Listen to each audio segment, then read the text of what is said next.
ভারতের পাঠানকোট বিমান ঘাঁটিতে আবারও গোলাগুলি, সন্ত্রাসী হামলায় নিহত সেনার সংখ্যা বেড়ে 10। নয়াদিল্লিতে ট্রেনে সন্ত্রাসী হামলার হুমকি।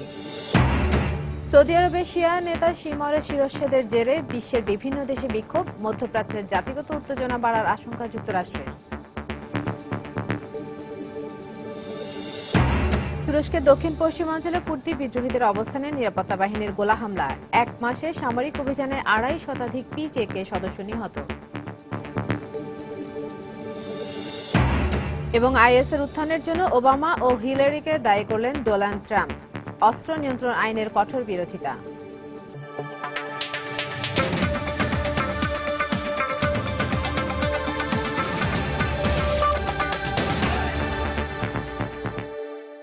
আন্তর্জাতিক সময়, সঙ্গে আছি আমি ইশরাত জাহান। ভারতের পাঠানকোট বিমান ঘাঁটিতে হামলার ঘটনায় গতকাল ভোরে শুরু হওয়া সামরিক অভিযান আজও চলছে। সকালে নতুন করে বোমা বিস্ফোরণ ও গোলাগুলির খবর পাওয়া যায়। সন্ত্রাসী হামলায় হতাহতের বিষয়ে ভিন্ন ভিন্ন তথ্য দেয়া হলেও এতে 10 সেনা সদস্য নিহতের কথা জানায় ভারতীয় সংবাদ মাধ্যম জি নিউজ। হামলাকারীরা ব্যর্থ হয়েছে দাবি করেছেন দেশটির প্রধানমন্ত্রী নরেন্দ্র মোদী। এদিকে নয়াদিল্লিতে এক্সপ্রেস ট্রেনে অজ্ঞাত স্থান থেকে সন্ত্রাসী হামলার হুমকি দেওয়ার পর যাত্রীদের সরিয়ে নেয় রেলওয়ে পুলিশ। পাঞ্জাবের পাঠানকোট বিমান ঘাঁটিতে বন্দুকধারীদের হামলার ঘটনায় রোববারও চলে সাঁড়াশি অভিযান। আকাশের টহল দেয় হেলিকপ্টার। শনিবার বিকেলে কয়েকজন সন্ত্রাসী পালিয়ে যাবার কথা বলা হলেও সরকারের পক্ষ থেকে একদিন পরই দাবি করা হয় হামলায় অংশ নেওয়া 5 বন্দুকধারী নিহত হয়েছে। পাঞ্জাবের রাস্তায় অব্যাহত রয়েছে তল্লাশি অভিযান। রাজধানী নয়াদিল্লিতে সন্ত্রাসী হামলার সতর্কতা জারি করা হয়েছে। এই হামলার ঘটনায় কাশ্মীরের স্বাধীনতাকামী সশস্ত্র সংগঠন জৈশ-ই মোহাম্মদ জড়িত বলে দাবি করে ভারতীয় সংবাদ মাধ্যম। শনিবারই পাকিস্তান বিরোধী বিক্ষোভ হয়েছে ভারতে। এই হামলার নিন্দা জানিয়েছে পাকিস্তানও। শনিবার পররাষ্ট্র মন্ত্রণালয়ের এক বিবৃতিতে সন্ত্রাসবাদ নির্মূলে ভারতের সঙ্গে একযোগে কাজ করার অঙ্গীকার ব্যক্ত করা হয়। বিমান ঘাঁটিতে হামলাকারীদের মানবতার শত্রু হিসেবে আখ্যা দিয়েছেন ভারতের প্রধানমন্ত্রী নরেন্দ্র মোদী। ভারতের উন্নতি ও সমৃদ্ধিতে ঈর্ষান্বিত হয়ে এই হামলা চালানো হয়েছে বলে দাবি করেন তিনি। আমাদের নিরাপত্তা বাহিনীর বীরত্বের প্রশংসা করছি। তারা শত্রুদের পরিকল্পনাকে ভণ্ডুল করে দিয়েছে। এতে প্রাণ উৎসর্গকারী সেনা সদস্যদের প্রতি আমার শ্রদ্ধা রইল। আগামী 15 জানুয়ারি ইসলামাবাদে পাক ভারত পররাষ্ট্রমন্ত্রী পর্যায়ের বৈঠকের কথা রয়েছে। ভারতে হামলার পর এই বৈঠকের ভাগ্যে কি ঘটতে যাচ্ছে এখন পর্যন্ত এই বিষয়ে দুদেশের পক্ষ থেকে কিছুই বলা হয়নি। জাহিদুর রহমান, সময় সংবাদ। সন্ত্রাসবাদে জড়িত থাকার অভিযোগে সৌদি আরবে শিয়া নেতার মৃত্যুদণ্ড কার্যকর করায় নিন্দা জানিয়েছেন ইরানের সর্বোচ্চ নেতা আয়াতুল্লাহ আলী খামেনি। টুইটার বার্তায় তিনি সৌদি আরবের উদ্দেশ্যে মন্তব্য করেছেন, হত্যা পন্থা অবলম্বন করে গণজাগরণ দমিয়ে রাখা যাবে না। এদিকে নিমর আল নিমরের মৃত্যুদণ্ড কার্যকরের ঘোষণার পরপরই বিক্ষোভ শুরু করেছে বিশ্বের বিভিন্ন প্রান্তের শিয়া মুসলিমরা। তেহরানে সৌদি দূতাবাসে ককটেল নিক্ষেপ এবং ভাঙচুর করেছে বিক্ষুব্ধ শিয়ারা। সৌদি আরবের শিয়া নেতা নিমর আল নিমরের মৃত্যুদণ্ড কার্যকরের প্রতিবাদে ব্যাপক বিক্ষোভ হয় ইরানের রাজধানী তেহরানে সৌদি দূতাবাসের সামনে। বিক্ষোভকারীদের হঠাতে ইরানি পুলিশ টিয়ার গ্যাস ছুঁড়লে এক পর্যায়ে দূতাবাসের ভেতর বেশ কয়েকটি ককটেল নিক্ষেপ করে তারা। এতে দূতাবাসের একটি অংশে আগুন ধরে যায়। পরে বিক্ষোভকারীরা ভেতরে ঢুকে ভাঙচুর করে সেখানে। এর আগে সে দেশের সর্বোচ্চ নেতা আয়াতুল্লাহ আলী খামেনি এক টুইটার বার্তায় সৌদি সরকারকে হুঁশিয়ার করে দিয়ে বলেন, মিত্রদেশ যুক্তরাষ্ট্রকে খুশি করতেই সৌদি সরকার মুসলিম নেতাদের খুন করছে। বিক্ষোভ হয় খোদ সৌদি আরবেও। কয়েকশো শিয়া নারী ও পুরুষ নিমরের মৃত্যুদণ্ড কার্যকরে ক্ষুব্ধ হয়ে তার জন্মভূমি কাতিফ শহরের কাছে আল আওয়ামিয়াহ গ্রামে মিছিল করে। পাকিস্তানের করাচিতেও শিয়াপন্থীরা নিমরের মৃত্যুর খবর পেয়ে রাজপথে প্রতিবাদ সমাবেশ করে। শিয়া নেতার শিরশ্ছেদের প্রতিবাদে আরেক মুসলিম দেশ বাহরাইনেও বিক্ষোভ হয়। ইরাকি মিলিশিয়ারাও সৌদি সরকারের এমন সিদ্ধান্তের কঠোর নিন্দা জানান। লন্ডনেও সৌদি দূতাবাসের সামনে এভাবেই ব্যানার হাতে বিক্ষোভ করে শিয়া মুসলমানরা। এ সময় অনেকেই অভিযোগ করেন সৌদি সরকার অন্যায়ভাবে নিমরকে হত্যা করেছে। আমি ক্ষুব্ধ, বিরক্ত এই দেশটির ওপর। তারা মুসলিম হয়েও মুসলমানদের শত্রু। আমাদের জন্য তিনি একজন গুরুত্বপূর্ণ ব্যক্তি ছিলেন। তার জ্ঞান এবং প্রজ্ঞা ছিল অসীম। বিনা অপরাধে তার এমন পরিণতি মেনে নেওয়া যায় না। এটা মানবাধিকারের চরম লঙ্ঘন। এর আগে সৌদি গণমাধ্যম আল আরাবিয়া জানায় জঙ্গি গোষ্ঠী আল কায়েদার সাথে সম্পৃক্ততার অভিযোগে একই দিনে ৪৭ জনের শিরশ্ছেদ কার্যকর করা হয়। নিমর আল নিমর সহ বেশ কয়েকজনই শিয়াপন্থী। ২০১২ সালে প্রভাবশালী এই নেতাকে কাতিফ থেকে আটক করা হয়। এরপর ২০১৫ সালের অক্টোবরে আল কায়েদার সাথে সম্পৃক্ততা, সৌদি শাসন অমান্য ও সরকার বিরোধী ষড়যন্ত্রে লিপ্ত হওয়ার অভিযোগ এনে তাকে মৃত্যুদণ্ডাদেশ দেওয়া হয়। হাফসাতুন্নেসা, সময় সংবাদ। এদিকে সৌদি আরবের শীর্ষ শিয়া নেতার শিরশ্ছেদের ঘটনায় উদ্বেগ জানিয়েছে যুক্তরাষ্ট্র, ব্রিটেন, জার্মানি সহ বিভিন্ন পশ্চিমা দেশ। এই ঘটনাকে কেন্দ্র করে মধ্যপ্রাচ্যে সাম্প্রদায়িক সহিংসতা আরও বাড়তে পারে বলে আশঙ্কা প্রকাশ করেছে মার্কিন পররাষ্ট্র দপ্তর। সৌদি আরবকে এই ঘটনার ভয়াবহ প্রভাব সম্পর্কে সতর্ক করেছে ইউরোপীয় ইউনিয়ন। তবে সন্ত্রাসবাদে জড়িতদের ন্যায় বিচার কার্যকরে কখনো পিছপা না হওয়ার প্রত্যয় ব্যক্ত করেছে সৌদি আরব। শনিবার রিয়াদে এক সংবাদ সম্মেলনের আয়োজন করে সেদেশের শীর্ষ শিয়া নেতা নিমর আল নিমর সহ ৪৭ জনের মৃত্যুদণ্ড কার্যকরের আনুষ্ঠানিক ঘোষণা দেয়া হয়। বিচার মন্ত্রণালয়ের মুখপাত্র জানান, গেল মাসে সৌদি আরবের ১২টি শহরে নিমর সহ ৪৩ জনের মৃত্যুদণ্ড কার্যকর করা হয় শিরশ্ছেদে, বাকি ৪ জনের ফায়ারিং স্কোয়াডে। তারা সন্ত্রাসী কার্যক্রমে জড়িত ছিলেন উল্লেখ করে এ ধরনের কাজে জড়িত সবাইকে একই পরিণতি ভোগ করতে হবে বলে হুঁশিয়ারি উচ্চারণ করা হয়। সৌদি আরবে সন্ত্রাস বিরোধী বিশেষ আদালত গঠনের পর ২,০০০-এরও বেশি মামলা হয়েছে। এসব মামলা জড়িত সন্দেহে ৬,০০০-এরও বেশি লোককে গ্রেফতার করা হয়েছে। সন্ত্রাসের মদতদাতাদের বিচার কার্যকরে সৌদি আরব কখনোই পিছপা হবে না। নিমরের শিরশ্ছেদের খবর পেয়ে তেহরানে নিযুক্ত সৌদি মিশনের উপপ্রধান এসহাক আল আরিনিকে তলব করে প্রতিবাদ জানায় ইরান। মধ্যপ্রাচ্যে সন্ত্রাসবাদের উত্থানের জন্য সৌদি সরকারকে দায়ী করার পাশাপাশি শিয়া নেতাকে হত্যা করে তারা কৌশলগত ভুল করেছে বলে জানায় ইরানি পররাষ্ট্র দপ্তর। তেহরানের এই বক্তব্যের জবাবে সৌদি পররাষ্ট্র দপ্তর ইরানকে সন্ত্রাসীদের মদতদাতা বলে উল্লেখ করেছে। ইরানের সরকারই মধ্যপ্রাচ্যে অস্থিতিশীলতা তৈরি করে রেখেছে বলে পাল্টা অভিযোগ করে সৌদি আরব। নিমরের মৃত্যুদণ্ড কার্যকরকে হত্যাকাণ্ড উল্লেখ করে এই ঘটনা সৌদি আরবে আল সৌদ পরিবারের রাজত্বের অবসান ঘটাতে ভূমিকা রাখবে বলে মন্তব্য করেছেন ইয়েমেনের হাউথি নেতারা। নিমরকে হত্যা করে সৌদি আরব মারাত্মক ভুল করেছে। তাদের এই সিদ্ধান্তে এরই মধ্যে মধ্যপ্রাচ্যের বিভিন্ন দেশে বিক্ষোভ ছড়িয়ে পড়েছে। সৌদি সরকার বিরোধী এই ক্ষোভ দিন দিন বাড়বে। এদিকে শিয়া নেতা নিমরের শিরশ্ছেদের ঘটনায় মধ্যপ্রাচ্যে জাতিগত সংঘাত বেড়ে যাওয়ার আশঙ্কা প্রকাশ করেছে যুক্তরাষ্ট্র। শনিবার এক বিবৃতিতে সৌদি আরবে মানবাধিকার রক্ষা ও বিচার বিভাগের স্বচ্ছতা নিশ্চিত করার আহ্বান জানান পররাষ্ট্র দপ্তরের মুখপাত্র জন কার্বি। শান্তিপূর্ণ উপায়ে বিরোধী পক্ষকে মত প্রকাশের সুযোগ দিতে রিয়াদের প্রতি আহ্বান জানান তিনি। এই ঘটনায় গভীর উদ্বেগ জানিয়েছে ইউরোপীয় ইউনিয়নও। এক বিবৃতিতে দেশের নাগরিক ও রাজনৈতিক অধিকারের প্রতি সম্মান দেখাতে রিয়াদের প্রতি আহ্বান জানান ইউর পররাষ্ট্র বিষয়ক প্রধান ফেদেরিকা মোঘেরিনি। রাজনৈতিক প্রতিহিংসা থেকেই সৌদি সরকার শেখ নিমর আল নিমরের শিরশ্ছেদ করেছে বলে অভিযোগ অ্যামনেস্টি ইন্টারন্যাশনালের। রিয়াদুল ইসলাম, সময় সংবাদ। সিরিয়ার দক্ষিণাঞ্চলীয় দেরা প্রদেশের দখল নিতে দেশটির সরকারি বাহিনী ও আসাদ বিরোধী বিদ্রোহীদের মধ্যে লড়াই অব্যাহত রয়েছে। ইরাকের আনবার প্রদেশে মার্কিন নেতৃত্বাধীন আন্তর্জাতিক জোটের বিমান হামলায় ২১ ইসলামিক স্টেট জঙ্গি নিহত হয়েছে বলে কর্মকর্তাদের বরাতে জানিয়েছে স্থানীয় গণমাধ্যম। এদিকে কুর্দি বাহিনীর হাতে আটক এক আইএস জঙ্গি বলেছে, আইএসের তেল ব্যবসার সঙ্গে তুরস্ক সরাসরি জড়িত রয়েছে। অনলাইনে প্রকাশিত ভিডিওতে দেখা যায় সিরিয়ার দক্ষিণাঞ্চলীয় দেরা প্রদেশের শেখ মাসকিন শহরে তীব্র লড়াই চলছে সরকারি ও বিদ্রোহী বাহিনীর মধ্যে। নিয়ন্ত্রণ নেয়ার চেষ্টায় প্রদেশটির অন্যান্য এলাকায়ও সংঘর্ষ চলছে বলে জানিয়েছে আন্তর্জাতিক সংবাদ মাধ্যম। সেনাবাহিনীর দাবি, ইতোমধ্যে শেখ মাসকিন শহর ছেড়ে পালাতে শুরু করেছে আসাদ বিরোধী বিদ্রোহীরা। খুব শিগগিরই প্রদেশটির বেশিরভাগ এলাকা আবার নিজেদের দখলে নেয়ার ব্যাপারে আশাবাদী সিরীয় সেনাবাহিনী। শেখ মাসকিন দখল করতে পারলে আমরা বিদ্রোহীদের দুই ভাগে ভাগ করে ফেলতে পারবো। তারপর বিদ্রোহীদের হটিয়ে দেওয়া কঠিন কিছু হবে না। এদিকে আটক এক আইএস জঙ্গি রুশ গণমাধ্যমে দেওয়া সাক্ষাৎকারে বলেছে, আইএসের তেল ব্যবসায় তুরস্ক জড়িত। মাহমুদ গাজী তাতার নামের ওই জঙ্গি গেল বছরের জুন মাসে কুর্দি বাহিনীর হাতে ধরা পড়ে বর্তমানে কারাগারে রয়েছে। সে আরো জানায়, আরো অনেকদিন টিকে থাকার মতো তেল আইএসের হাতে মজুদ রয়েছে। 2015 সালের মে মাসে একটি প্রশিক্ষণ কেন্দ্রে আমাদের কমান্ডার আমাদের বলেন, আইএস তুরস্কের বেশ কয়েকজন বড় তেল ব্যবসায়ীর কাছে তেল বিক্রি করছে, কিন্তু তাদের নাম আমাদের বলেননি তিনি। শুধু তাই নয়, আইএস তুরস্ক ও বেশ কয়েকটি আরব দেশের কাছ থেকেও অস্ত্র ও আর্থিক সহায়তা পেয়ে থাকে। মাহমুদ গাজী তাতারের সাক্ষাৎকারের বিষয়ে এখনো পর্যন্ত তুরস্কের কোনো বক্তব্য পাওয়া যায়নি। এর আগেও তুরস্কের বিরুদ্ধে এ ধরনের অভিযোগ উঠলে তা অস্বীকার করেছে দেশটির সরকার। এদিকে ইরাকের আনবার প্রদেশের আইথা ও আল ফালাহাত এলাকায় মার্কিন নেতৃত্বাধীন জোটের বিমান হামলায় অন্তত ২১ আইএস জঙ্গি নিহত হয়েছে বলে জানিয়েছেন ইরাকি কর্মকর্তারা। হামলায় জঙ্গিদের দুটি আস্তানা গুঁড়িয়ে দেওয়া হয় বলেও জানান তারা। রঞ্জন শুভ্র, সময় সংবাদ।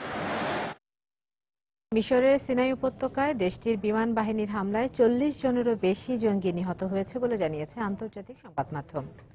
নিহত জঙ্গিরা আইএস সংশ্লিষ্ট সন্ত্রাসী সংগঠন আনসার বাইত আল মাকদিসের সদস্য বলে জানা গেছে। উপত্যকার উত্তরাঞ্চলে চালানো হামলায় আহত হয়েছে অন্তত ১৫ জন। ২০১৪ সালে উগ্রপন্থী গোষ্ঠীটি আইএসের প্রতি আনুগত্য প্রকাশ করে। গেল বছরের নভেম্বরে সিনাই উপত্যকায় রুশ পর্যটকবাহী বিমান ধ্বংস করেছে বলে দাবি করে সংগঠনটি। এছাড়া সাম্প্রতিক বছরগুলোতে মিশরে চালানো বেশ কয়েকটি সন্ত্রাসী হামলার জন্য দায়ী করা হয় সংগঠনটিকে।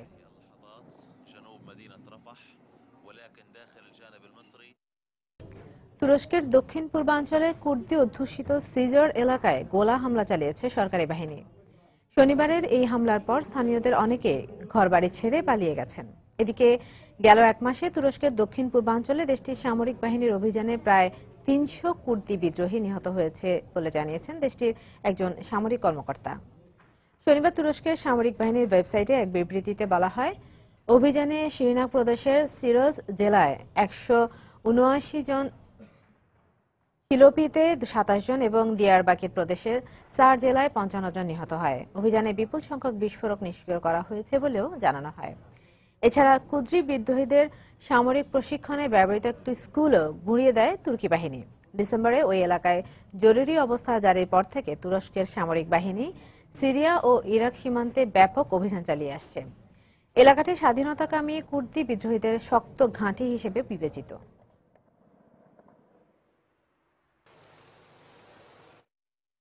ইসরায়েলকে তুরস্কের প্রয়োজন এবং তা অবশ্যই মানতে হবে বলে মন্তব্য করেছেন তুর্কি প্রেসিডেন্ট রিসেপ তাইপ এরদোয়ান।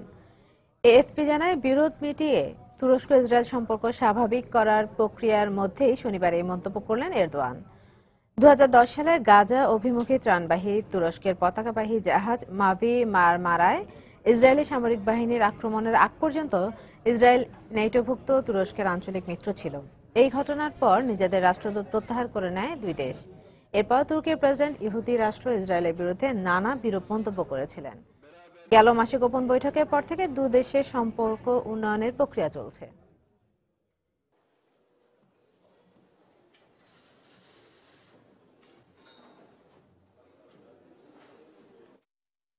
আন্তর্জাতিক সময় আরো দেখবেন।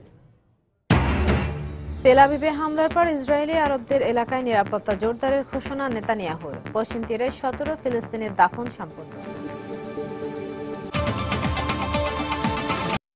মার্কিন প্রেসিডেন্ট বারাক ওবামা ও হিলারি ক্লিন্টনই জঙ্গি গোষ্ঠী আইএস উত্থানের জন্য দায়ী বলে মন্তব্য করেছেন যুক্তরাষ্ট্রের রিপাবলিকান প্রেসিডেন্ট পদে মনোনয়ন প্রত্যাশী ডোনাল্ড ট্রাম্প। শনিবার মিসিসিপি অঙ্গরাজ্যে নির্বাচনী প্রচারণা চালানোর সময় কঠোর অস্ত্র নিয়ন্ত্রণ আইন কার্যকরে প্রেসিডেন্ট ওবামার নির্বাহী ক্ষমতা প্রয়োগের ঘোষণার সমালোচনা করেছেন তিনি। গোটা বিশ্বে আইএস এখন এক ত্রাসের নাম। সিরিয়া সহ গোটা মধ্যপ্রাচ্য, এশিয়া, ইউরোপ, আমেরিকা সব জায়গাতেই জঙ্গি গোষ্ঠী আইএস এর তৎপরতা চলছে। একই সঙ্গে আইএস দমনে পাল্টা অভিযানও চলছে যুক্তরাষ্ট্রের নেতৃত্বে। এই পরিস্থিতিতে মার্কিন প্রেসিডেন্ট নির্বাচনে রিপাবলিক দলের মনোনয়ন প্রত্যাশী ডোনাল্ড ট্রাম্প আইএস সৃষ্টিতে খোদ ওবামাকেই দায়ী করলেন। শনিবার মিসিসিপি অঙ্গরাজ্যের বিলক্সি শহরে নির্বাচনী প্রচারণায় বক্তব্য দেওয়ার সময় একথা বলেন তিনি। তারা আইএস তৈরি করেছে। হিলারি ক্লিন্টন ও ওবামা মিলে আইএস তৈরি করেছে। হিলারি ক্লিন্টনের জেলে থাকা উচিত বলেও মন্তব্য করেন তিনি।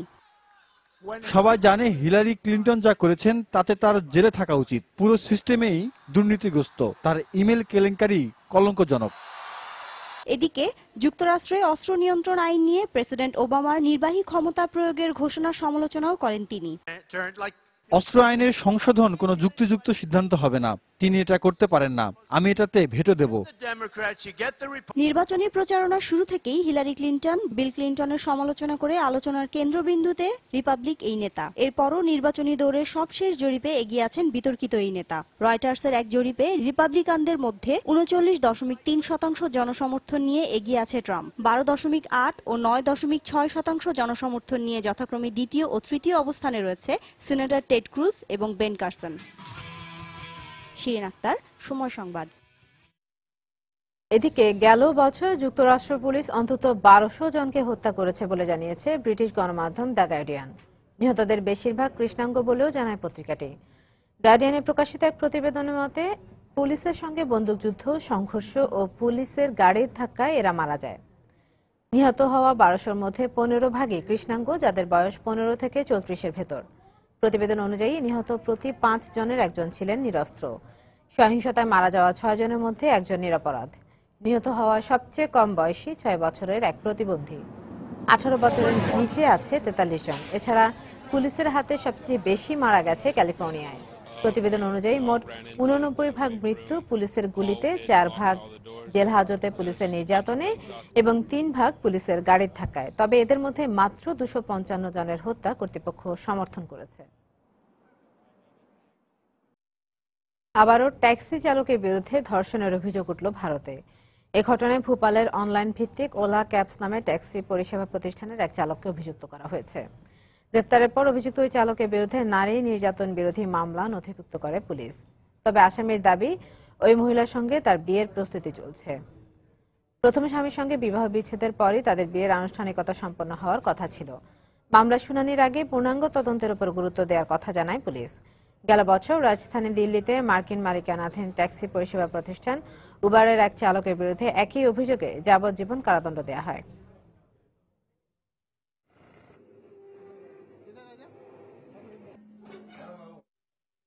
তেল আবিবে পানশালায় বন্দুকধারী গুলিতে 2 ইসরায়েলি নিহতের ঘটনাকে জঘন্য অপরাধ হিসেবে মন্তব্য করেছেন প্রধানমন্ত্রী বিনয়ামিন নেতানিয়াহু।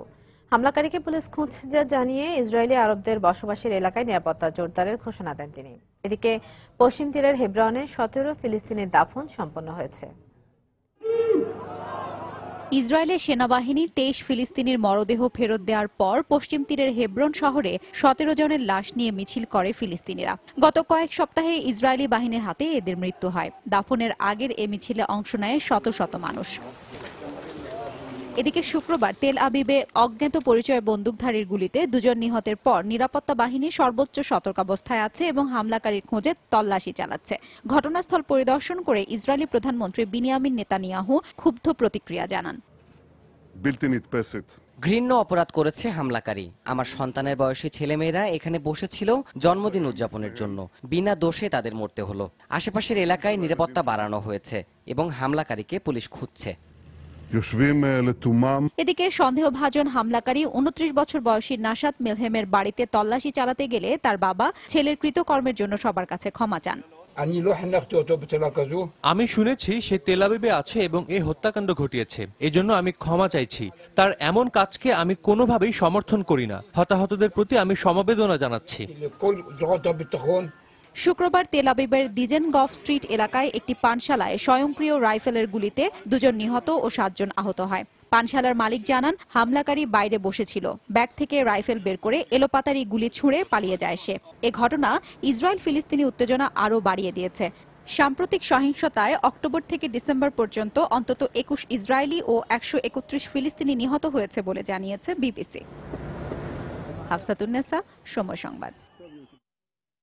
ইয়েমেনে যুদ্ধবিরতি অবসানের ঘোষণা দিয়েছে সৌদি আরব নেতৃত্বাধীন জোট। হাউথি এবং অন্যান্য মিত্রবাহিনী যুদ্ধবিরতি আইন লঙ্ঘন করেছে অভিযোগ করে রাষ্ট্রীয় গণমাধ্যমে এক বিবৃতিতে এই সিদ্ধান্তের কথা জানানো হয়েছে। হাউথি বিদ্রোহী ও সাবেক প্রেসিডেন্ট আলী আবদুল্লাহ সালেহ বাহিনী সৌদি আরবকে লক্ষ্য করে ব্যালিস্টিক ক্ষেপণাস্ত্র নিক্ষেপ করেছে বলেও ওই বিবৃতিতে অভিযোগ করা হয়। তবে এখনও একটি শান্তিপূর্ণ সমাধানের মাধ্যমে সঠিক পরিবেশ সৃষ্টি করতে জোটটি আগ্রহী বলে বিবৃতিতে জানানো হয়েছে। জাতিসংঘের উদ্যোগে 15 ডিসেম্বর থেকে দেশটিতে যুদ্ধবিরতি শুরু হয়। এক জরিপে দেখা গেছে, গত বছরের মার্চ মাস থেকে ইয়েমেনের সৌদি নেতৃত্বাধীন জোটের হাউথি বিরোধী অভিযানে এ পর্যন্ত 6,000-এর বেশি মানুষ নিহত হয়েছে, যাদের প্রায় অর্ধেকই বেসামরিক নাগরিক। আফগানিস্তানে তালেবানের দুটি বিরোধী পক্ষ যুদ্ধবিরতি ও বন্দি বিনিময়ে সম্মত হয়েছে। আল জাজিরা জানায় শুক্রবার পাকিস্তানের কোয়েটায় দুপক্ষের আলোচনায় এই সমঝোতা হয়। গেল জুলাইয়ে তালেবানের শীর্ষ নেতা মোল্লা ওমরের মৃত্যু নিশ্চিত হওয়ার পর থেকে নতুন নেতৃত্ব নিয়ে দুপক্ষের বিরোধ চলছে। নতুন নেতা মোল্লা আখতার মানসুর তালেবানকে ঐক্যবদ্ধ রেখে আফগান বাহিনীর বিরুদ্ধে লড়াইয়ের চেষ্টা চালিয়ে আসছেন।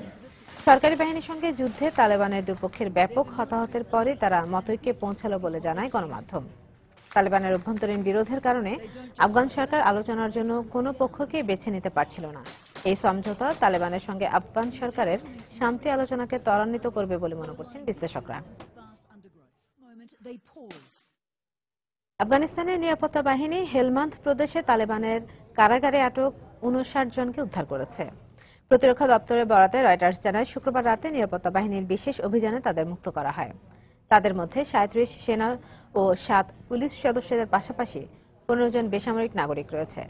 আফগান নিরাপত্তা বাহিনী তাদের জনবল দ্বিগুণ করার পরই প্রদেশটিতে এই অভিযান পরিচালনা করল। প্রদেশটিকে তালেবান মুক্ত করতে সরকারি বাহিনীর অভিযান অব্যাহত থাকবে বলে জানায় আফগান প্রতিরক্ষা দপ্তর। তালেবান গেল কয়েক মাস থেকে হেলমান্দের বেশ কয়েকটি জেলা দখল করে রেখেছিল। ইরাকে যুদ্ধাপরাধের দায়ে অভিযুক্ত কয়েকজন ব্রিটিশ সেনার বিরুদ্ধে আইনি কার্যক্রম শুরু হয়েছে। যুদ্ধাপরাধ বিষয়ক ইরাক অ্যালিগেশন টিম ইহাট এই বিচারিক কার্যক্রম পরিচালনা করছে। ইহাটের প্রধান গণমাধ্যমকে জানিয়েছেন কয়েকজন সেনার বিরুদ্ধে হত্যা সহ যুদ্ধাপরাধের মতো গুরুতর অভিযোগ উঠেছে। এই অভিযোগ প্রমাণে যথেষ্ট নথি পাওয়া গেছে। এর মধ্যে ইরাকি নাগরিক 26 বছর বয়সী বাহা মুসার হত্যাকাণ্ড অন্যতম। মুসা 2003 সালের সেপ্টেম্বরে ব্রিটিশ সামরিক বন্দিশালায় মারা যান। ইহাটের তদন্তে জানা গেছে প্রায় 1515 বেসামরিক ইরাকি নাগরিক নির্যাতনের শিকার হয়েছেন, যার মধ্যে 280 জনকে বেআইনিভাবে হত্যা করা হয়। এদিকে যুক্তরাজ্যের প্রতিরক্ষা মন্ত্রণালয়ের মুখপাত্র জানিয়েছেন নিয়ম মেনে ব্রিটিশ সেনা সদস্যদের অভিযানে পাঠানো হয়।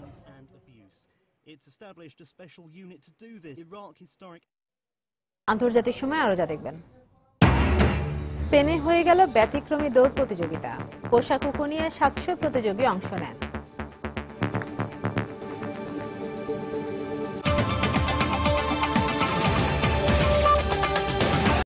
ভারতে অনুপ্রবেশের দায়ে চীনের 2 নাগরিককে আটক করা হয়েছে। ভারতের পূর্বাঞ্চলীয় রাজ্য বিহারের রাজল থেকে তাদের আটক করা হয়। রাজল পুলিশের বরাত দিয়ে স্থানীয় গণমাধ্যম জানিয়েছে 2 চীনা নাগরিক নেপাল সীমান্ত অতিক্রম করে ভারতে আসে। তাদের কাছে নেপাল ভ্রমণের ভিসা ছিল, কিন্তু ভারত প্রবেশের কোনো অনুমতিপত্র তারা দেখাতে পারেনি। এছাড়া কোনো ধরনের অনুমতি ছাড়াই তারা বিভিন্ন স্থাপনার ছবি তুলছিল। পরবর্তীতে পুলিশ তাদের আটক করে। এদিকে 2 চীনা নাগরিক দাবি করেছে ভুল করে তারা ভারতে প্রবেশ করেছেন।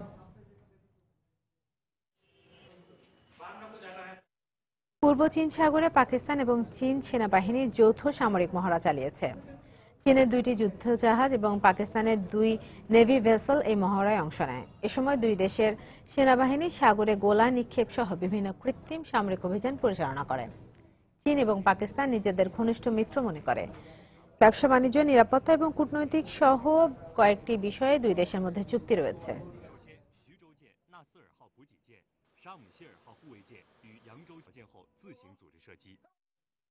সোমালিয়ার রাজধানী মোগাদিসুর একটি রেস্তোরাঁয় আত্মঘাতী বোমা হামলায় অন্তত 3 জন নিহত হয়েছে। আহত হয়েছে আরও 2 জন। শনিবার মোগাদিসুর ভিলেজ রেস্তোরাঁয় ঢুকে এক ব্যক্তি বিস্ফোরণ ঘটায়। এতে হামলাকারী সহ 3 জন নিহত হয়। এই ঘটনার পর হতাহতদের উদ্ধার করে স্থানীয় হাসপাতালে নিয়ে যাওয়া হয়। প্রাথমিকভাবে এই হামলার দায় কেউ স্বীকার না করলেও জঙ্গি গোষ্ঠী আল শাবাবকে এর জন্য দায়ী করা হচ্ছে বলে জানিয়েছে কর্তৃপক্ষ। এ নিয়ে তৃতীয়বার দেশটির রেস্তোরাঁয় হামলা চালানো হলো। নানা রকম প্রতিযোগিতার মধ্যে এবার স্পেনে হয়ে গেল এক ব্যতিক্রমী দৌড় প্রতিযোগিতা। সম্প্রতি দেশটির ঐতিহ্যবাহী এই দৌড়ে প্রায় 700 প্রতিযোগী তাদের পোষা কুকুরটিকে নিয়ে অংশ নেন। মাদ্রিদ শহরকে আরও কুকুর বান্ধব হিসেবে গড়ে তুলতে সচেতনতা বাড়াতে এই আয়োজন বলে জানায় কর্তৃপক্ষ।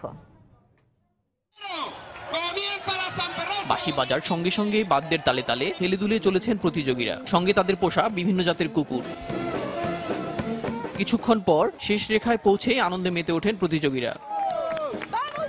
প্রতিযোগিতায় কোনো বিজয়ী, পুরস্কার কিংবা সময়ের বাধ্যবাধকতা ছিল না। তারপরও এতে অংশ নিয়ে বেশ উচ্ছ্বসিত তারা।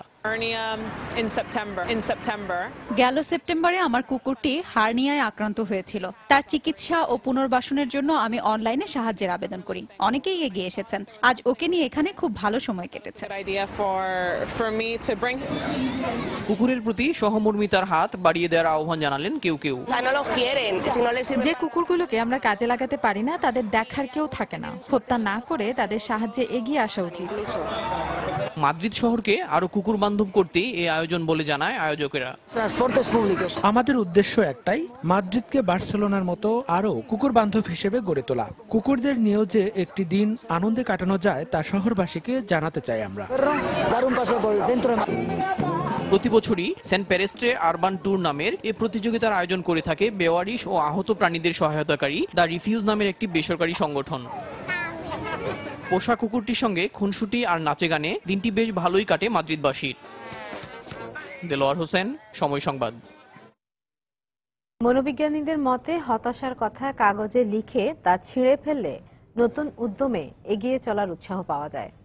সেই ধারণাকে পুঁজি করে এবারও যুক্তরাষ্ট্রের নিউ ইয়র্ক শহরের প্রাণকেন্দ্র টাইমস স্কয়ারে আয়োজন করা হয় গুড রিডান্স ডে। দিনটির তাৎপর্য একটাই, সবার বিষাদময় স্মৃতিগুলো যেন মিলিয়ে যায় নিমিষেই। দেয়ালে দেয়ালে লেখা রয়েছে এমন অনেক হতাশার কথা। কেউ ব্যাংকের দেনার ভারে নাজেহাল, কারোর লেখায় বিচ্ছেদের বিষাদ। কেউ বা মাদকে নেশায় সব খুঁয়েছেন, কেউ বা চিরদিনের জন্য হারিয়েছেন প্রিয় মানুষটিকে। নিউ ইয়র্কের টাইমস স্কয়ারের দেয়ালে সাঁটা এই কষ্টের কথাগুলো ভিন্ন ভিন্ন মানুষ লিখে গেলেও তারা সবাই এর সম্মুখীন হয়েছেন 2015 সালে। এই লেখাগুলো সংগ্রহের প্রধান উদ্দেশ্য হচ্ছে বিগত সব হতাশা ও যন্ত্রণা ভুলে আসছে বছর সবাই যেন নতুন করে জীবনকে গুছিয়ে নিতে পারে। অতীতকে ছেড়ে ফেলার লক্ষ্যে লেখাগুলো কিছু সময় দেয়ালে রাখার পর তা ছিঁড়ে ডাস্টবিনে ফেলা হয়। আমি ডোনাল্ড ট্রাম্পের এই ছবিটা ছিঁড়ে ফেলবো, কারণ সে মানুষে মানুষে বিভেদ করেছে। এবছর আমার ওজন অনেক বেড়ে গেছে। আমি চাই সামনের বছর একটা সুস্থ সুন্দর সময় কাটাতে। খামখেয়ালিপনায় পুরো বছরটা কাটিয়ে দিয়েছি। এখন ধীর স্থির হতে হবে। নিজের পরিবার আর পড়াশোনাকে বেশি সময় দিব। দুটো বিষয়ই আমার জন্য খুবই গুরুত্বপূর্ণ। ভালো মন্দ মিলিয়েই জীবন, একে মেনে নিয়ে সবাই যেন জীবনকে উপভোগ করে, সে কারণেই এমন উদ্যোগ টাইমস স্কয়ার কর্তৃপক্ষের। নবমবারের মতো আয়োজিত এই ইভেন্টের নাম দেয়া হয়েছে গুড রিডান্স ডে। এ ধরনের ইভেন্টের গোড়াপত্তন হয় দক্ষিণ আমেরিকায়। সেখানে মানুষ একটি ফাঁপা পুতুলের ভেতর হতাশার বস্তু ভরে পুড়িয়ে ফেলে। নতুন বছর উপলক্ষে আমাদের একটাই বার্তা হওয়া উচিত, ভালোবাসুন প্রাণ খুলে, যুক্তি বা শর্ত জুড়ে নয়। আমরা ডোনাল্ড ট্রাম্প বা তার আদর্শের মানুষ চাই না, চাই সবাই যেন নির্ভয়ে শান্তি সুখে জীবন। আমি একরাশ কাগজ ছিঁড়েছি, কোনোটা ক্রেডিট কার্ডের বিল তো কোনোটা ঋণের কাগজ, ব্যাংকের নথি। আমি এসব কাগজ সামলাতে গিয়ে অস্থির হয়ে পড়েছি। খোলা দৃষ্টিতে এ ধরনের উদ্যোগ অনেকটা হাস্যকর মনে হলেও হতাশাগ্রস্ত মানুষের মনে ছোট বিষয়গুলো আজও আশার আলো ছড়ায়। সঞ্জনা চৌধুরী, সময় সংবাদ। দর্শক, আগামী 17 এপ্রিল 5 বছর পূর্ণ করতে যাচ্ছে সময় সংবাদ। এই উপলক্ষে মাস জুড়ে দেশের প্রতিটি জেলায় দর্শকদের কাছে যাবে সময় সংবাদের সংবাদ দল। জানবে সময় টেলিভিশন নিয়ে আপনার মতামত। উত্তরের জনপদ কুড়িগ্রাম থাকছে দর্শকের কাছের যাত্রায়। সেখানকার দর্শকদের সঙ্গে আছেন সহকর্মী মিজানুর রহমান কবির। আমরা সরাসরি চলে যাচ্ছি সেখানে।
দক্ষিণ এশিয়া অঞ্চলে বিশেষ করে ব্রহ্মপুত্র অববাহিকায় যেখানে মানব সভ্যতার উন্মেষের উল্লেখযোগ্য একটি জায়গা, কথা বলছি সেই জনপদ কুড়িগ্রাম থেকে। এখন আমরা রয়েছি ধরলা নদীর পাড়ে, ধরলা সেতুর খুব কাছে। দর্শকরা রয়েছেন আমাদের সঙ্গে, তারা কিন্তু এখানে এসেছেন আমাদের বিশেষ আয়োজন অর্থাৎ দর্শকের কাছে যে অনুষ্ঠান আমরা শুরু করেছি এই নতুন বছরে, সেই অনুষ্ঠানে যোগ দেওয়ার জন্য। আপনারা দেখতে পাচ্ছেন যে বিপুল সংখ্যক দর্শক কিন্তু এই কুড়িগ্রাম এবং কুড়িগ্রামের বিভিন্ন জায়গা থেকে আমাদের সঙ্গে কথা বলতে হাজির হয়েছেন। কথা বলা শুরু করছি আমরা। আপনার কাছে জানতে চাইবো যে সময় সংবাদ আপনাদের কাছে যে প্রত্যাশা বা ওয়াদা নিয়ে এসেছিল সেটি পূরণে কতটুকু কার্যকরী ভূমিকা রেখেছে? ধন্যবাদ। সময় সংবাদ আমাদের প্রত্যাশা পূরণের অনেকখানি এগিয়ে আসছে। তারপরেও যেহেতু আমরা স্বাস্থ্যের কথা বলি, এই উত্তর জনপদে স্বাস্থ্য নিয়ে মানুষ আরও কিছু জানতে চায়। এই জন্য সময় সংবাদে স্বাস্থ্য নিয়ে যদি আরও বেশি সময় দেওয়া হয় তাহলে এই জনপদের মানুষ আরও বেশি উপকৃত হবে। ধন্যবাদ আপনাকে। ধন্যবাদ আপনাকে। কথা বলছি আরেকজন দর্শকের সঙ্গে। আপনাদের প্রত্যাশা পূরণে আমরা কতটা ভূমিকা রাখতে পারছি এবং কি দেখতে চান আপনারা, বিশেষ করে আপনাদের কেন্দ্রিক? আমাদের প্রত্যাশা পূরণে অনেকখানি রাখছে সময় চ্যানেল।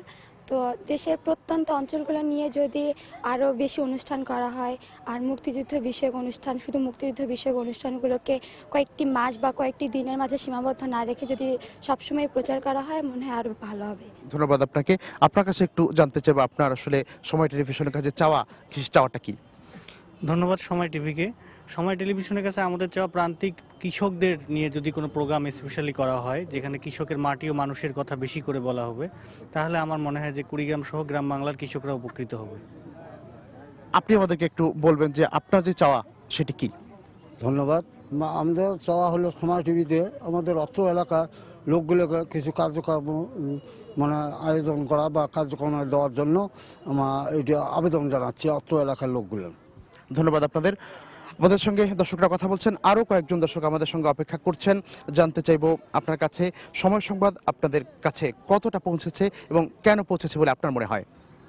ধন্যবাদ আপনাকে। আসলে সময় সংবাদ এখন মানুষের দোরগোড়ায়, মানুষ ইচ্ছে করলে খুব কাছ থেকে অনেক কিছু জানতে পারছে। তো আমার প্রত্যাশা সময় টিভির কাছে যে এই অঞ্চলের মানুষ এখন শীতে কাঁপছে, দরিদ্র জনগোষ্ঠী আমাদের কুড়িগ্রাম। তো এই খবরগুলো আসলে একটু বেশি প্রাধান্য দেওয়ার জন্য সময় টিভির কাছে প্রত্যাশা আমাদের। ধন্যবাদ আপনাকে। এখন আমরা কথা বলবো শুধু বাংলাদেশ নয়, আন্তর্জাতিক পরিমণ্ডলেও যিনি বেশ পরিচিত মুখ, আব্রাহাম লিঙ্কন। বিশেষ করে কুড়িগ্রামের ফেলানি হত্যা দেশ বিদেশে আলোড়ন সৃষ্টিকারী, এবং এই ফেলানি হত্যার যে ঘটনা তিনি বাংলাদেশের পক্ষে প্রতিনিধিত্ব করছেন, ফেলানির পক্ষে কথা বলেছেন আব্রাহাম লিঙ্কন। আপনার কাছে জানতে চাইবো যে সময় সংবাদ আপনাদের প্রত্যাশার কতটা পূরণ করতে পেরেছে এবং আপনার যদি আরও কোনো কিছু বলার থাকে। জন্মের সময়কাল বিবেচনা করলে 5 বছর খুবই ক্ষুদ্র, আবার অগ্রগতির দিক বিবেচনা করলে সময় টিভি কিন্তু অনেক পরীক্ষায় উত্তীর্ণ হয়েছে, অর্থাৎ জনগণের আস্থা অর্জনের ক্ষেত্রে একটি ইতিবাচক ভূমিকা রেখেছে। তবে কিছু সীমাবদ্ধতা আছে। আমি যেটা সময় টিভির কাছে ব্যক্তিগতভাবে আমার অবজারভেশন এবং আমার চাওয়া, সেটা হচ্ছে যে রাষ্ট্রের 3টা স্তম্ভ, আইন বিভাগ, শাসন বিভাগ, আপনার নির্বাহী বিভাগ, এই বিষয়গুলোকে যদি আমরা বিবেচনা করি তাহলে আপনি দেখবেন যে টেলিভিশনগুলোতে বাংলাদেশে যতগুলো চ্যানেল আছে কেউই কিন্তু আইন বিভাগ বা বিচার বিভাগ নিয়ে কোনো কথা বলছে না। 2-1টা মামলার ইনসিডেন্টকে নিয়ে হয়তো মানে তোড়জোড় শুরু হয়, সেটা পেরিয়ে গেলে কিন্তু সব শেষ হয়। সেই জায়গাটা আমি ব্যক্তিগতভাবে মনে করি সময় টিভি যদি নিয়মিত, কারণ 30 লক্ষ মামলা আমাদের বাংলাদেশে আছে, এই সময় টিভি যদি এটা নিয়মিত একটা প্রোগ্রাম করে আইন আদালতকে নিয়ে, তাহলে একটা ইতিবাচক দিক হবে। আরেকটা হচ্ছে যে আমাদের দেশে যে টক শো হচ্ছে রাত্রে, গুটি কয়েক লোক আপনার এটার সাথে যুক্ত, কেউ কেউ হয়তো এটা পেশা হিসেবে নিয়েছে, আমি জানি না এটাতে কি পরিমাণ আয় হয়, তবে শুনি অনেক আয় হয়েছে অনেকের। এই জায়গাটায় যদি টক শোগুলোতে, কারণ অনেকে বিষয়ভিত্তিক সম্পৃক্ত না থাকলেও তারা গিয়ে কিন্তু এখানে মাতব্বরি করে, তো প্রকৃত অর্থে যারা এই বিষয়গুলো বিভিন্ন ইস্যুতে যেহেতু টক শোগুলো হয়, সেখানে তৃণমূল থেকে বা অভিজ্ঞ যারা আছে তাদেরকেও যদি সংযোজন করা যায় তাহলে। ধন্যবাদ আপনাকে। কথা বলছি আরেকজনের সঙ্গে, আপনার প্রত্যাশা বা অভিযোগ যদি থাকে কোনো? 5 বছর পূর্তিতে সময় টেলিভিশনকে ধন্যবাদ। একটি নিউজ টেলিভিশন হিসাবে সময় টেলিভিশন খুবই ভালো করছে, কিন্তু আমি একটি আপত্তির কথা বলে রাখি যে মেইন যে স্ক্রলটা হয় সেটা এত স্লো, ধীর গতিতে, যে খুবই খারাপ লাগে, বিরক্ত লাগে। এটি একটু ফাস্ট করা দরকার। আর আমার মনে হয় যে 5 বছর পূর্তির এই জায়গায় দাঁড়িয়ে আগামী 5 বছরে বিশ্ব পরিস্থিতিতে যে পরিবর্তন ঘটবে, বিশেষ করে বিজ্ঞান এবং তথ্য প্রযুক্তিতে, সেই জায়গাটাকে খেয়াল করে নতুন নতুন কর্মসূচি, নতুন নতুন প্রোগ্রাম সময় টেলিভিশনে নেওয়া দরকার। ধন্যবাদ আপনাকে। আমি আসলে ওনাদের কাছ থেকে খুব সুন্দর কিছু নতুন নতুন কোনো বিষয় পেয়েছি। যেতে চাই একটু বাম দিকে যে দর্শকরা রয়েছেন তাদের সঙ্গে একটু কথা বলতে চাই আমরা। অনেকক্ষণ যাবত একজন নারী যিনি অপেক্ষা করছেন, নারী দর্শক, তিনি আপনার মতামত, প্রতিক্রিয়া এবং পরামর্শ, সমালোচনা যাই করেন জানতে চাই আমরা। সময় সংবাদ আমাদের প্রত্যাশা পূরণে অনেকটাই এগিয়ে আছে, তবে আমি আশা করব যে আমাদের যে প্রত্যন্ত অঞ্চল কুড়িগ্রাম একটা জেলা হিসাবে, তো প্রত্যন্ত অঞ্চলের যে নারীরা যে বিভিন্ন উন্নয়নমুখী ভূমিকা রাখতেছে কিংবা তাদের যে জীবনযাপন, এই জিনিসগুলো যদি সংবাদে আরও ডিটেল তুলে ধরা হতো তাহলে আরও ভালো হতো, আমার মনে হয় মানুষ জানতে পারতো। ধন্যবাদ আপনাকে। আপনার কোনো প্রতিক্রিয়া আমরা আশা করতে পারি? ধন্যবাদ। আসলে আমি একই কথা বলবো যে আমাদের দরিদ্র মানুষদের যে জীবন সংগ্রাম, এই জীবন সংগ্রামের ছবি কিন্তু আমরা সেভাবে দেখতে পাই না। তারা প্রতিনিয়ত সংগ্রাম করছে, বিশেষত দরিদ্র মানুষ, প্রান্তিক মানুষজন। তো তাদের বিষয়গুলো যদি সংবাদে কোনো না কোনোভাবে উঠে আসে তাহলে তাদের অবদানটা সত্যিকার অর্থে স্বীকৃত হবে। ধন্যবাদ আপনাকে। আপনি একজন মুক্তিযোদ্ধা, একটু আগে কথা হচ্ছিল আপনার সঙ্গে আমার। তা আপনাদের প্রত্যাশা পূরণে এবং আপনাদের চাহিদা যেটি ছিল সময় সংবাদের কাছে দর্শক হিসেবে, সেটি কতটা পূরণ করতে পেরেছি আমরা?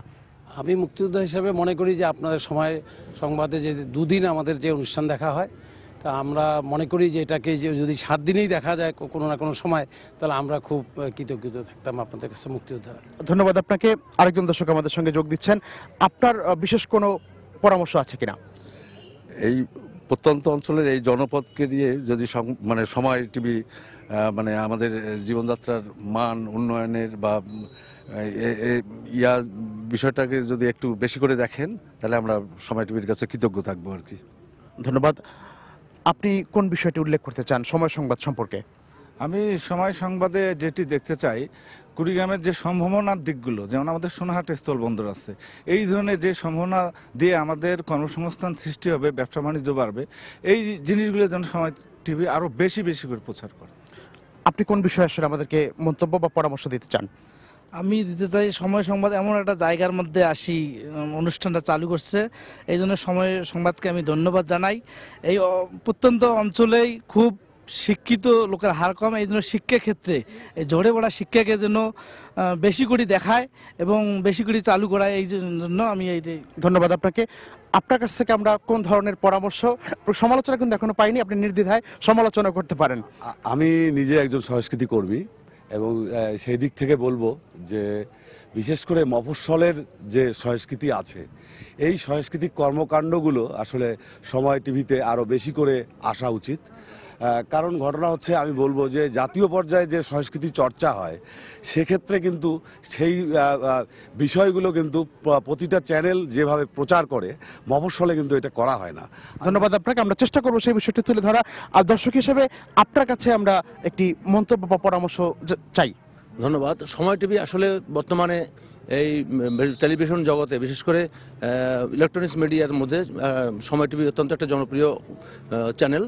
সেটা আমরা সকলেই খুব ভালোভাবে দেখি। তবে আমার কাছে একটা জিনিস মনে হয়, সময় টিভি মুক্তিযুদ্ধ সম্বন্ধে, যেমন মুক্তিযুদ্ধকে জানো, এলাকা ভিত্তিক যেটা করে, ওটা আমার কাছে খুব ভালো লাগে।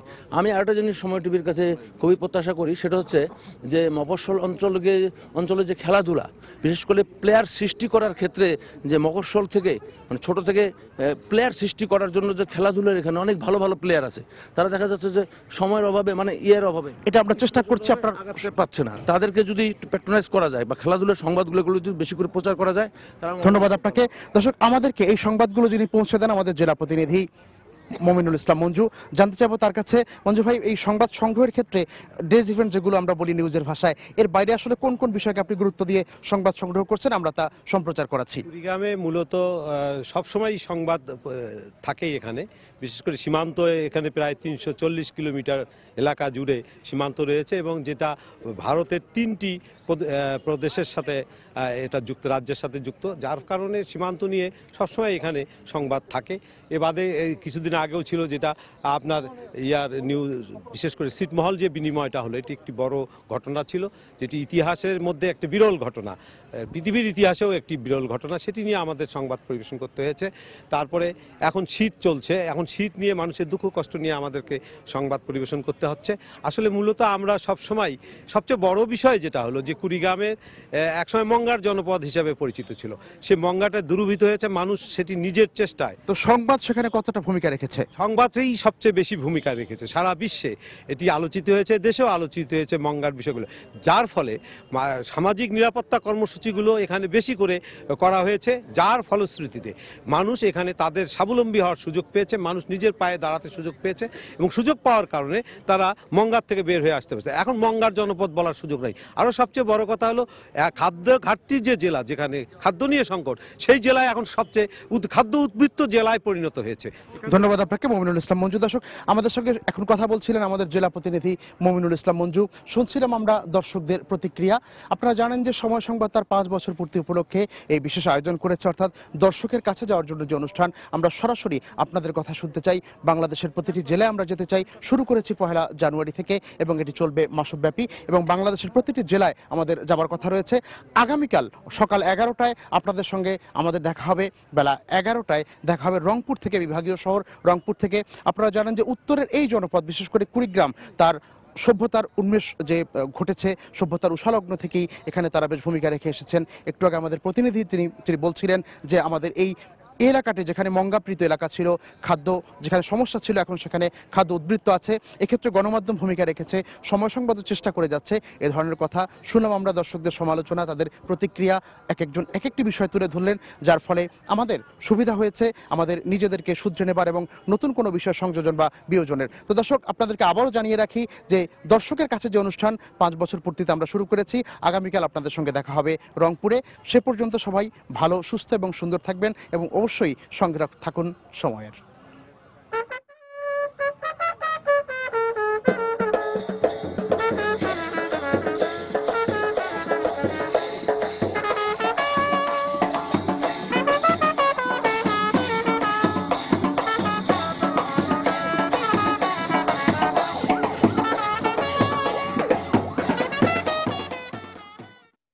দর্শক, উত্তরের জনপদ কুড়িগ্রামে ছিলেন সহকর্মী মিজানুর রহমান কবির। তিনি জানালেন সময় সংবাদের কাছে দর্শকদের চাওয়া পাওয়ার খবর। এ পর্যায়ে আবার জানিয়ে দিচ্ছি আন্তর্জাতিক সময়ের শীর্ষ সংবাদগুলো। ভারতের পাঠানকোট বিমান ঘাঁটিতে আবারও গোলাগুলি, সন্ত্রাসী হামলায় নিহত সেনার সংখ্যা বেড়ে 10। নয়াদিল্লিতে ট্রেনে সন্ত্রাসী হামলার হুমকি। সৌদি আরবে শিয়া নেতা নিমরের শিরশ্ছেদের জেরে বিশ্বের বিভিন্ন দেশে বিক্ষোভ। মধ্যপ্রাচ্যে জাতিগত উত্তেজনা বাড়ার আশঙ্কা যুক্তরাষ্ট্রের। তুরস্কের দক্ষিণ পশ্চিমাঞ্চলে কুর্দি বিদ্রোহীদের অবস্থানে নিরাপত্তা বাহিনীর গোলা হামলায় 1 মাসের সামরিক অভিযানে 2.5 শতাধিক পিকেকে সদস্য নিহত। এবং আইএসের উত্থানের জন্য ওবামা ও হিলারিকে দায়ী করলেন ডোনাল্ড ট্রাম্প। অস্ত্র নিয়ন্ত্রণ আইনের কঠোর বিরোধিতা। দর্শক, এই ছিল আন্তর্জাতিক সময়। যে কোনো খবর পেতে ভিজিট করুন সময়নিউজ.tv।